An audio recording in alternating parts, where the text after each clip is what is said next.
Assalamualaikum warahmatullahi wabarakatuh. Selamat datang di channel Berita Mistis Official. Untuk kisah kali ini masih dari kelanjutan kisah yang sebelumnya, yaitu kisah yang berjudul Mati Suri. Sebelum kita masuk ke ceritanya, teman-teman tekan dulu tombol like video ini dan jangan lupa tekan juga tombol subscribe channel ini dan nyalakan juga lonceng notifikasinya. Dan seperti apa untuk kisah kali ini, langsung saja kita simak berikut ini.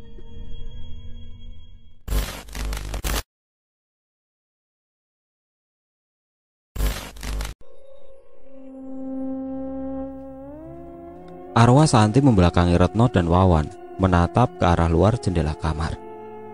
Dia berada di sebuah pondok, jauh di dalam hutan sawit milik kami, di dekat sini. Apa yang dia lakukan? Kejar Retno lagi. Tumbal kedua, dia tengah mempersiapkannya, dan aku yakin dia mengincar ibu. Dia menjeda kalimatnya. Jadi, kau terima tawaranku? Retno bangkit dari kursinya. Tidak akan. Tetapi aku punya penawaran yang lebih baik. Arwah Santi kembali menghadap ke arah Retno. Apa itu?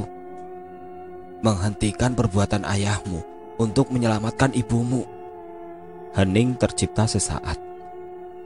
Baiklah, ucap Arwah Santi pada akhirnya. Kalau begitu, ceritakan padaku kisahmu. Retno kembali duduk di kursi, membuka laptop dan menghidupkannya kembali. Dulu, semua berjalan indah. Walau hidup dalam kesulitan, keluarga kami penuh dengan senyuman. Rumah terasa utuh oleh cinta dari ayah dan ibu. Ucap Santi mulai bercerita. Ayah seorang pekerja keras. Apapun dia kerjakan, asal menghasilkan uang untuk membeli makanan untuk aku dan ibu. Hingga suatu masa saat aku sudah duduk di bangku SMA, hasil kerjanya terkumpul cukup banyak. Tanpa sepengetahuan kami, dia menyisihkan sedikit demi sedikit sisa uang buat kebutuhan, dan akhirnya membangun sebuah warung, mengikuti usaha warga lainnya yang sudah memulai duluan. Ujar Santi. Lalu apa yang membuat dia berubah seperti saat ini, bahkan rela menjadikanmu tumbalnya? Ucap Retno dengan tatapan menatap ke laptopnya, sementara Wawan hanya duduk di tempat tidur, menyaksikan wawancara dengan narasumber yang tidak biasa. Hal itu bermula dari datangnya pria bernama Arsyad ke desa. Dia seorang tuan tanah di Kadawangan dan mencoba mencari peruntungan di desa Pagar Mentimun. Arsyad membangun warung makan yang besar dengan fasilitas lebih baik dibanding dengan warung milik warga. Tetapi bukan hal itu yang menyebabkan ayah berubah, melainkan persaingan tidak sehat yang dilakukan Arsyad kepadanya. Di antara warung pinggir pantai yang ada, hanya warung milik ayah yang masih ramai akan pengunjung selain punya si bajingan itu. Serunya penuh amarah. Persaingan tidak sehat seperti apa? Sela Retno. Santi menunduk. Arsyad menyebarkan isu tidak benar tentang ayah. Dia menuduh ayah menggunakan penglaris untuk usaha warungnya dan melimpahkan masalah yang dialami warung lainnya ke ayah. Padahal dialah penyebab warung lain sepi, dan mungkin saja dia juga memakai penglaris itu sebenarnya. Retno memainkan jari telunjuk tangan kanannya di bibir. Apa mungkin karena itu warga lantas menyerang ayahmu? Tebak Retno. Santi menangis. Itulah penyebab sebenarnya. Karena fitnah yang dibuat oleh Arsyad, warga meminta ayah untuk menutup usaha warung milik kami. Tetapi ayah menolak. Karena itulah sumber penghasilan keluarga kami saat itu. Lalu, tanya Retno lagi. Waktu itu, Santi menutup matanya. Tutup warungnya. Kau membuat warung warga sepi dengan cara licikmu. Seru Arsyad diikuti teriakan warga yang terkompori. Iya, tutup saja, teriak beberapa orang warga. Arsyad tertawa. Kau dengar, mereka memintamu menutup warung. Aku tidak melakukan seperti apa yang kau tuduhkan. Lalu apa? Semua warung sepi kecuali warungmu. Bagaimana dengan warungmu? Tidak kan? Arsyad terlihat gusar. Siapa bilang? Pendapatan warungku pun turun secara perlahan. Dia meludah di hadapan ayah. Kau mau warungmu kami bakar? Ancamnya. Pak, kita ikuti saja mau mereka, Pak, ucap ibu. Gak bisa, Bu, ini satu-satunya pemasukan kita sekarang, seru ayah. Aku yang hanya seorang perempuan lemah tidak bisa berbuat apa-apa. Kesedihan dan ketakutan tergambar jelas di mata ayah dan ibu. Namun sekeras apapun ayah menghalangi, dia tidak mampu menghadapi banyak orang yang sudah terbakar emosi, dan mereka membakar warung milik kami hingga rata dengan tanah, termasuk isi-isinya. Kami hanya bisa menangis sambil meratap saat itu. Jari Retno terhenti saat mendengarnya. Dipalingkannya tatapan dari laptop ke arah Santi. Seluruh warga desa terlibat. Tangis terdengar dari mulut Santi. Hanya keluarga Pak Sugeng, ketua RT pada saat itu, dan keluarga pemilik rumah ini saja yang tidak ikut dalam aksi pembakaran. Mereka dijebak Arsyad dan dikunci di rumah Pak RT agar tidak bisa menghentikan aksi mereka. Sisanya termakan bulat-bulat oleh fitnah itu. Retno dan Wawan terdiam. Mereka jadi memaklumi perubahan yang terjadi pada ayah Santi. Walau tetap saja mengorbankan keluarga sendiri bukanlah hal yang bisa dimaklumi. Wah, aku tidak menyangka warga di sini bisa sekejam itu. Apa yang terjadi kemudian? Tanya Wawan. Berhari-hari ayah hanya melamun, tidak mau makan dan minum, bahkan bicara. Dan ibu terpaksa menggantikan ayah mengantar aku sekolah di Kendawangan. Kau tahu sendiri, itu tidaklah dekat. Desa Pagar Mentimun merupakan daerah perlintasan yang berada di antara kota Ketapang dan Kendawangan. Karena posisinya yang di tengah dan berada di tepi pantai, menjadikan Pagar Mentimun daerah persinggahan sementara. Hingga suatu malam, entah ada angin apa, ayah berbicara kepada kami. Dia pamit dan berkata hanya pergi sebentar untuk meminjam uang kepada kerabatnya di Jawa untuk modal memulai kembali usaha kami. Ayah memberikan semua sisa uang yang masih kami punya kepada ibu. Cukup lama hingga akhirnya dia kembali membangun kembali usaha yang dengan ajaibnya berhasil dan terus meningkat. Saat itu pun perubahan sikap ayah terjadi secara perlahan dari waktu ke waktu. Tambah Santi. Suara lolongan anjing terdengar saut menyaut dari luar rumah tiba-tiba. Wawan beranjak dari tempat tidur dan mendekat ke arah Retno. Duh, apalagi sekarang, Red? Aku juga gak tahuan. Retno menutup laptopnya dan berdiri. Lolongan terdengar makin nyaring dan kuat. Retno melihat ke arah jam dinding. Jam 12 malam, gumamnya. Wajah Santi terlihat ketakutan. Maaf, aku harus pergi. Tunggu sebentar, tahan Retno. Apa yang terjadi? Maaf, kalian harus menghadapinya sendiri. Santi menghilang begitu saja dari hadapan mereka. Entah apa yang akan terjadi, tetapi Santi sendiri pun takut dan pergi. Ketukan terdengar dari luar kaca jendela kamar. Red, apa itu? Mana ku tahuan. Makin lama makin kuat ketukan di jendela tersebut, membuat Retno dan Wawan melangkah mundur menjauh dari jendela. Prang! Kaca jendela pecah, lampu pun tiba-tiba padam. Astagfirullahaladzim, ucap Retno. Udara malam menyeruak masuk dari kaca yang pecah, lebih dingin dari biasanya. Lolongan anjing pun menguap begitu saja tanpa tersisa. Red, kau melihatnya? Apa? Di depan jendela, seru Wawan. Retno melihat apa yang Wawan maksud. Bayangan sesosok manusia berdiri menatap mereka dari luar jendela. Siapa kau? Tanya Retno. Terdengar suara tawa dari bayangan tersebut. Tawa yang mampu membuat bulu kuduk mereka berdiri. Pertanyaannya, siapa kalian dengan lancangnya ikut campur urusan kami? Ujar si bayangan. Kami, gumam Retno. Kami hanya ingin mencari tahu cerita soal Santi yang sebenarnya. Apa pentingnya bagi kalian? Seharusnya kalian tidak ke sini, seru sosok tersebut dengan suara yang berat. Apa yang harus kita perbuat sekarang, Red? Bisik Wawan mulai panik. Dia tertawa kembali. Kalian salah berkunjung, dan karena kalian warga di desa ini yang akan menanggung akibatnya. serunya. Apa maksudmu? Tanya Retno.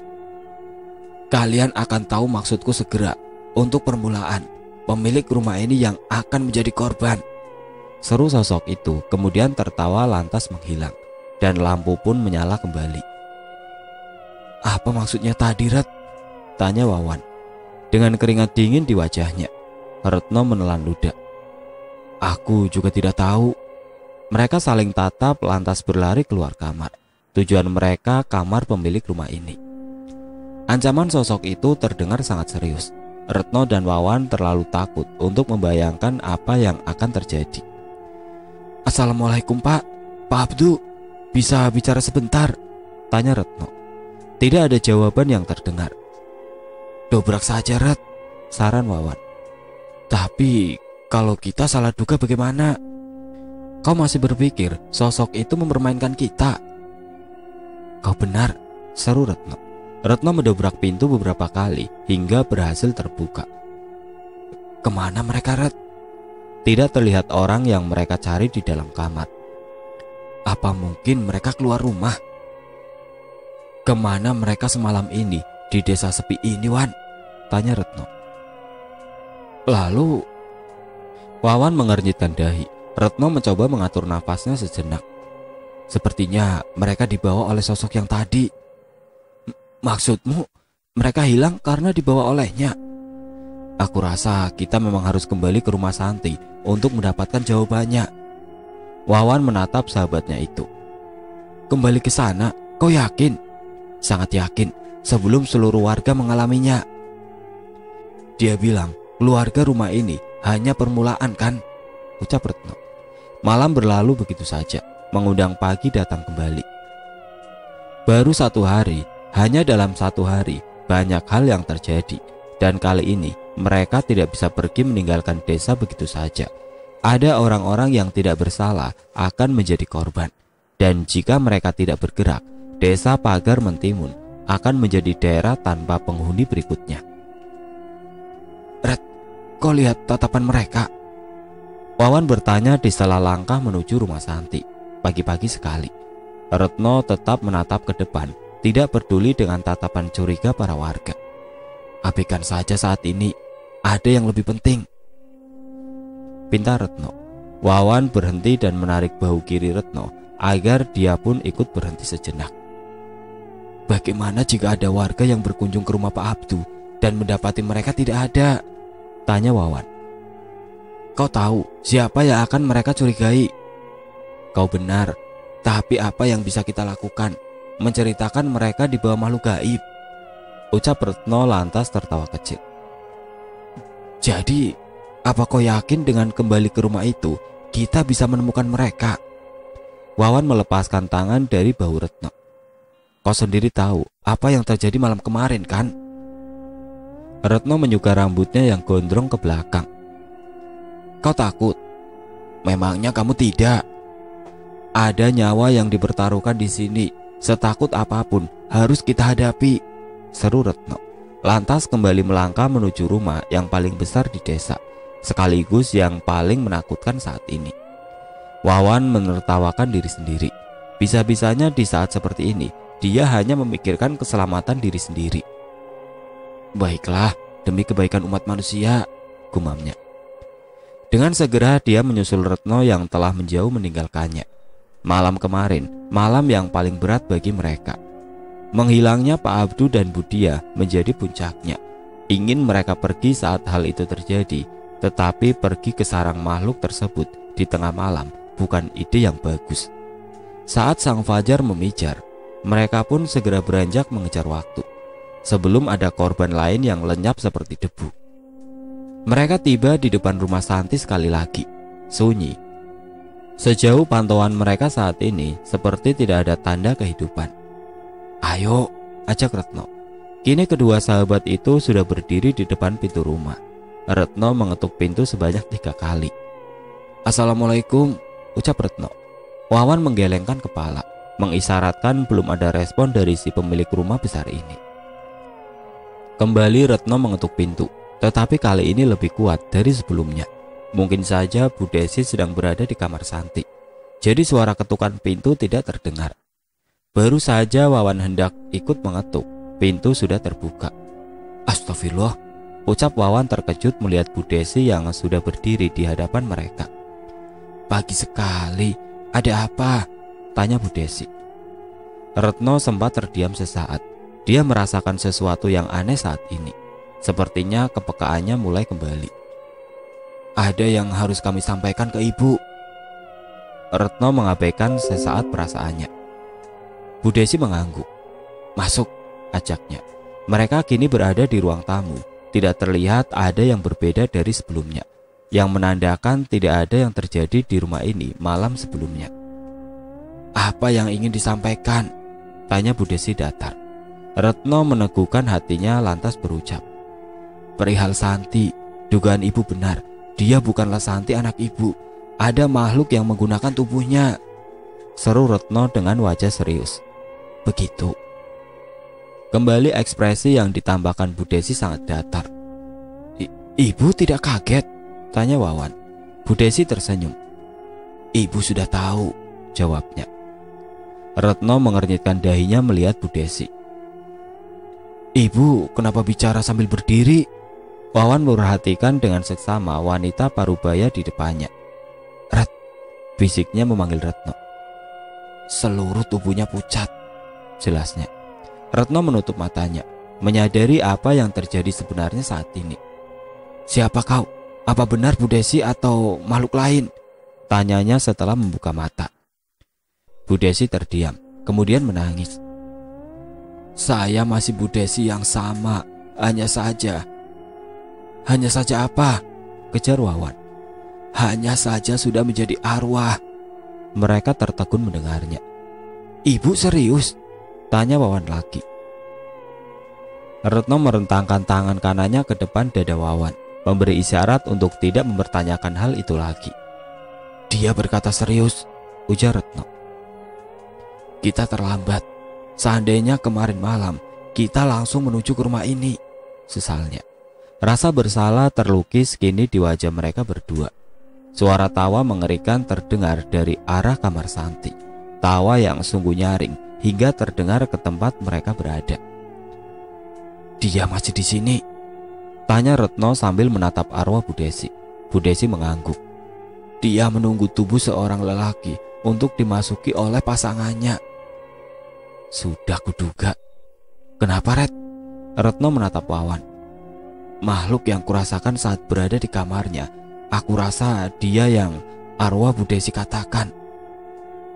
Dan pasangannya sudah menemukan tubuh yang dia inginkan, tambah arwah Bu Desi. Mata mereka membulat mendengarnya. Siapa?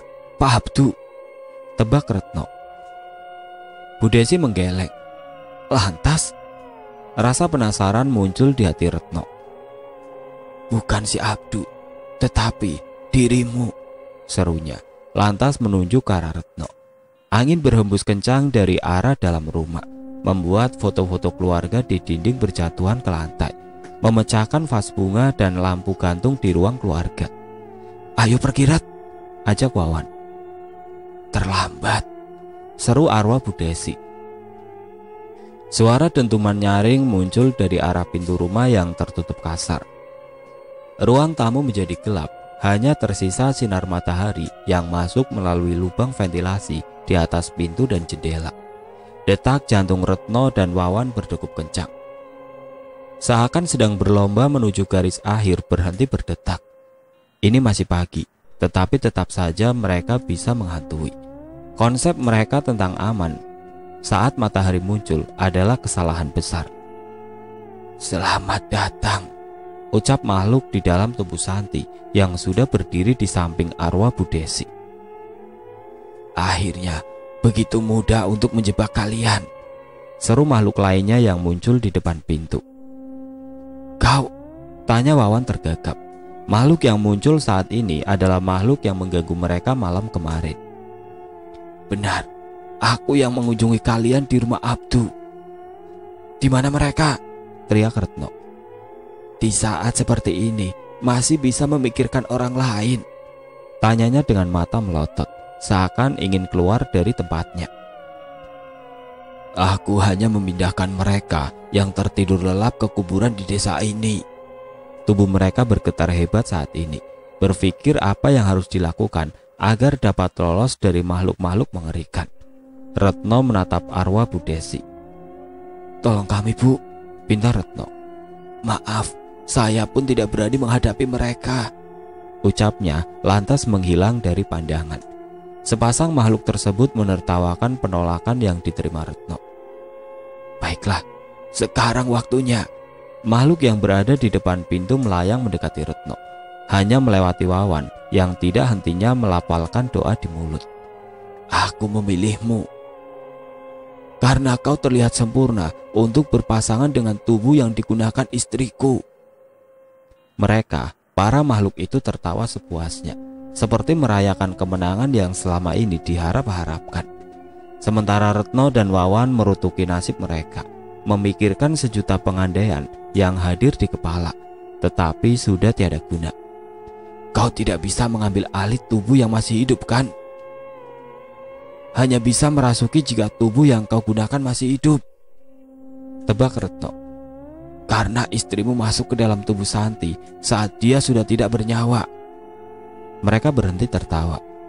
Kau memang pintar, aku tidak salah memilihmu, bisiknya lantas menjilat telinga Retno dengan lidahnya yang panjang dan sepanas api.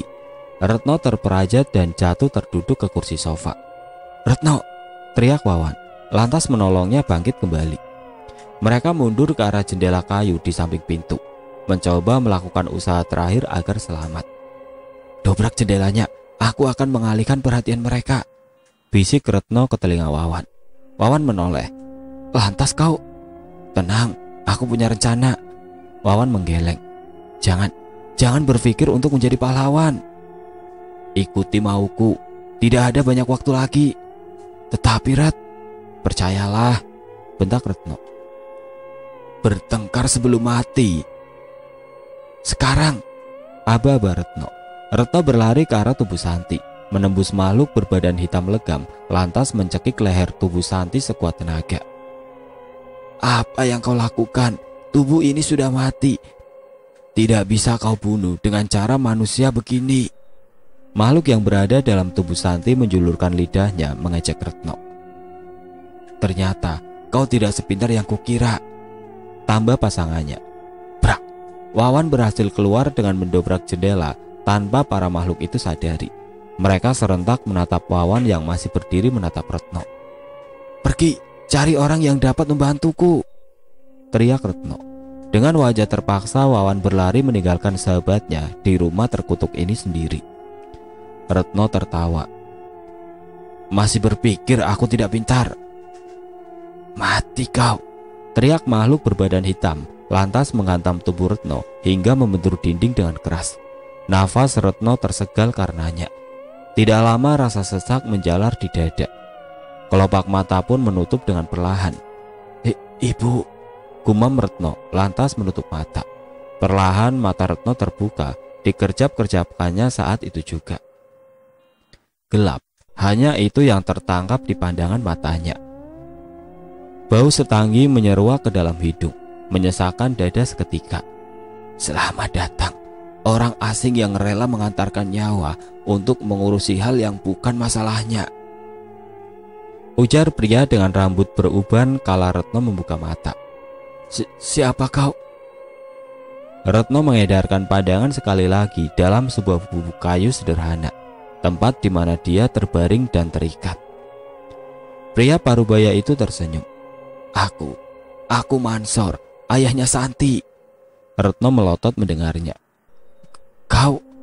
Mansor menyalakan lilin-lilin yang disusun membentuk segitiga di atas kepala Retno. Terkejut, tanyanya. Kenapa kau melakukannya? Apa? Semua ini, bahkan kau menjadikan anak dan istrimu sebagai tumbal. Dia tertawa. Maksudmu Santi dan Desi? Memangnya siapa lagi? Retno mencoba menggerakkan tangan dan kakinya, tetapi ikatannya ternyata terlalu kuat. Mansor kembali menatap wajah Retno, usai menghidupkan sisa lilin lainnya di setiap sudut ruangan. Mereka tidak pantas menjadi keluargaku lagi. Jadi apa salahnya aku menumbalkan mereka? Bisiknya. Apa maksudmu? Tanya Retno geram. Pada akhirnya mereka akan mati juga. Aku hanya mengambil keuntungan dengan mempercepat prosesnya. Keuntungan apa yang kau dapatkan? Setara dengan nyawa mereka. Kekayaan dan keabadian. Demi itu, aku rela menukar nyawa mereka. Retno memberontak sekali lagi. Kau gila, apa yang membuatmu seperti ini? Mansor mengambil pisau belati bergagang hitam di atas meja sesajen, dekat dengan setanggi yang menyala. Kau mau tahu? Sungguh. Katakan, teriak Retno. Kau sungguh aneh, kenapa begitu tertariknya dengan alasanku? Bayangan hitam masuk lewat ventilasi di atas pintu, mendekati Mansor dan berwujud menjadi sosok gelap di sampingnya. Oh, ternyata begitu. Penulis ya, menarik. Serunya sambil mengusap mata belati yang sangat tajam. Apa yang mau kau lakukan? Tanya Retno gusar. Mansor memainkan belatinya di lengan kanan Retno, menyeretnya turun hingga ke tangan. Kau mau tahu jawabannya kan? Akan kuberikan. Tetapi sebelum itu, kau harus menerima tanda dulu di tanganmu. Tanda? Retno mengerutkan dahi. Ya. Apa yang kau lakukan? Mansor menusuk telapak tangan Retno dengan belatinya hingga tembus. Darah segar mengalir keluar, menggenangi tangan Retno. Memberimu tanda, serunya. Belum reda rasa sakit yang Retno terima, Mansor sudah menusuk telapak tangan kiri Retno lagi. Retno menjerit sekuat tenaga. Dalam benaknya sekilas menyesali keputusannya ke sini. Sebelumnya, ia hanya menghadapi makhluk halus dan jin, tetapi kini dia juga menghadapi manusia berhati iblis. Selesai, seru Mansor, lantas tertawa. Tahanlah, nanti pun rasa sakit itu menghilang, meski memang tidak sebentar, ucapnya santai. Dia meletakkan kembali pisau belati ke atas meja sesajen yang berada di arah bawah kaki Retno. Oh ya, aku hampir lupa. Tujuanku adalah untuk membalas dendam dengan seluruh warga desa Pagar Mentimun. Dan aku ingin menggantikan setiap nyawa mereka dengan arwah penasaran dan roh jahat yang sudah kukumpulkan. Akan kubangun sebuah desa baru yang menandingi Padang 12. Retno mendengar, tetapi tidak mampu menanggapi. Rasa sakit di kedua tangannya hampir membuat dia kehilangan kesadaran diri. Mansor duduk bersila di dekat Retno, menyatukan kedua telapak tangan di depan dada. Mulutnya melantunkan tembang berbahasa Jawa yang tidak Retno pahami. Apa yang kau lakukan? Mansor tidak menggubris pertanyaan Retno. Api lilin bergerak-gerak tidak tentu arah. Bau setanggi semakin pekat hingga membuat Retno ingin muntah. Wajahnya memucat, keringat mengucur deras. Apa yang kau lakukan? Hentikan, pinta Retno lemah. Menjadikanmu wadah bagi pasangan setan di tubuh Santi, serunya usai menembang. Tidak, aku tidak rela. Ini bukan permintaan, tetapi paksaan. Mansor kembali mengambil cawan berwarna hitam di atas meja sesajen. Di dalamnya terdapat cairan berwarna serupa. Apa itu? Tanya Retno saat Mansor sudah kembali di sampingnya. Makhluk gaib, arwah, ataupun setan tidak akan bisa mengambil alih sepenuhnya dirimu jika kau tidak mati. Namun, kematianmu pun tidak boleh disebabkan dari luar, harus dari dalam. Napas Retno memburu. Maksudmu itu racun?